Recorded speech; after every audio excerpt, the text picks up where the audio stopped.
ساحل ادیم، وہ کہہ رہے ہیں ندیم ہے، ادیم ہے.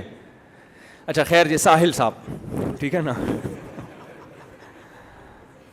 وہ کہیں کلاس میں نا کوئی لیکچر لے رہے ہیں، تو اصل میں اس کا وہ نام ایسا اٹریکٹیو تھا، تو وہ بعض دفعہ لیبل اتنا اٹریکٹیو ہوتا ہے آدمی کہتا ہے اس کو تو دیکھ لو. اس میں یہ تھا کہ آپ کی کلاس زیادہ اہم ہے یا نماز زیادہ اہم ہے، یہ سوال تھا.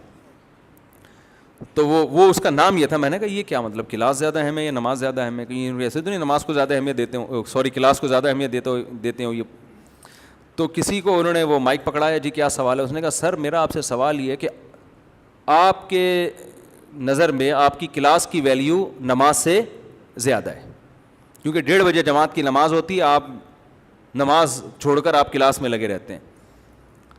وہ تھوڑا سا ایکسائٹیڈ ہو گئے نا، آپ کیسے فیصلہ کر رہے ہیں، غصہ ہو گئے. تو نیچے لوگوں نے کہا آپ کو غصہ نہیں ہونا چاہیے. بات میں پتہ نہیں کیا کر رہا تھا، یہاں کہاں سے آ گئی. بات یہ کہ جو سوال جس نے پوچھا ہے نا 100% غلط اسٹائل میں سوال پوچھا ہے، یہ طریقہ ہی غلط ہے. آپ نے فتویٰ پہلے لگا دیا تو اب آپ کو پوچھنے کی ضرورت کیا ہے؟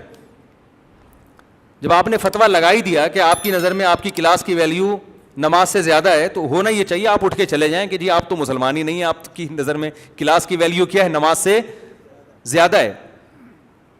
اور پھر جو بھی لیکچر دے رہا ہوتا ہے نا اس کی ایک عزت ہوتی ہے. کبھی بھی اس اسٹائل میں اس سے سوال کرنا کہ وہ اپنی بے عزتی محسوس کرنا شروع کر دے، یہ سوال پوچھنے کا صحیح طریقہ ہے ہی نہیں.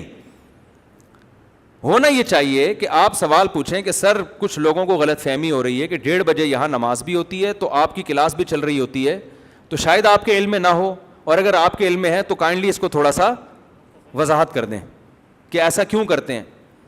پھر لیکچرار کے ہاتھ میں مائک جائے تو وہ وضاحت کر دے، بھائی یہ کوئی مسجد کی جماعت تو ہے نہیں، یہ تو کئی جماعتیں ہو سکتی ہیں یہاں پہ، تو اب اتنا بڑا کراؤڈ ہے، ہم اس کو پہلے نماز کے لیے بھیجیں تو بہتر نہیں ہے کہ ہم اپنی جماعت کرا لیں.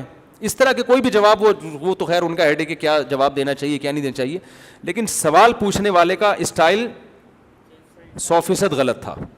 میں نے سوچا تھا میں اس پہ بات اس لیے کروں گا کہ بہت سارے کمنٹس جو تھے نا وہ لیکچرار کے خلاف تھے، تو مجھے اندازہ ہوا کہ لوگوں کو نا ایسے موقع پہ جج کرنا لوگوں کے لیے کہ صحیح کون ہے غلط کون ہے، اس کا مطلب لوگوں میں جج کرنے کا بھی شعور نہیں ہے. ہونا یہ چاہیے تھا کہ سب اس کو غلط کہتے کہ بھئی یہ سوال پوچھنے کا انداز کون سا ہے کہ آپ نے ایک طنز کر دیا نا اگلے کے اوپر کہ آپ کی نظر میں کیا نماز کی اہمیت، یعنی آپ کی نظر میں آپ کے لیکچر اور کلاس کی اہمیت کیا نماز سے زیادہ ہے؟ تو ایک طنز کر دیا نا آپ نے کسی کے اوپر. اصولی طور پر ہونا یہ چاہیے کہ ایسے سوال آپ چھپڑ میں پوچھیں، آپ سائڈ پہ لے جائیں، پرچی بھی لکھ دیں کہ سر نماز کا ٹائم ہوتا ہے، کوئی لاجک ہے اس کی، تو وہ آپ کو الگ میں بتا دیں. اور اگر اگلے کو ایسے موقع پہ واضح اپنی غلطی کا احساس ہو جاتا ہے، توجہ نہیں ہوتی، وہ اگلے کل سے اعلان کر دے گا بھائی 1:30 بجے چونکہ نماز ہوتی ہے تو کلاس آف ہو جائے گی. 20 طریقے ہوتے ہیں معاشرے کی اصلاح کے. لیکن جب آپ نے لگا دیا فتویٰ یا سوال ایسے اسٹائل میں پوچھا کہ اگلا بے عزتی محسوس کر رہا ہے، لوگ یہ بھی کہہ رہے ہیں کہ ایکسائٹیڈ کیوں ہو رہے ہیں. دیکھو امام شافعی کا قول ہے من اغضب فلم یغضب فہو حمار. آج کل اس کو بھی بڑا اخلاق سمجھا جاتا ہے کہ بندے کو غصہ ہی نہیں آتا، اتنے نیک ہیں، کبھی غصے میں دیکھا ہی نہیں ہے، گدھا ہے، یہ نیک نہیں ہے. اس کا مطلب یہ حساس ہی نہیں ہے، اس کے اندر احساسات اور جذبات ہی ختم ہو گئے ہیں. تو یہ تو من اغضب، امام شافعی کہتے ہیں جس کو غصہ دلایا جائے نا پھر بھی بالکل بھی نہیں آتا، اس کا مطلب وہ انسان نہیں ہے، وہ کیا ہے؟ تو انسان ہے تو وہ ایکسائٹیڈ بھی ہوتا ہے. بھرے مجمع میں آپ کسی پر ایسا طنز کر لیں.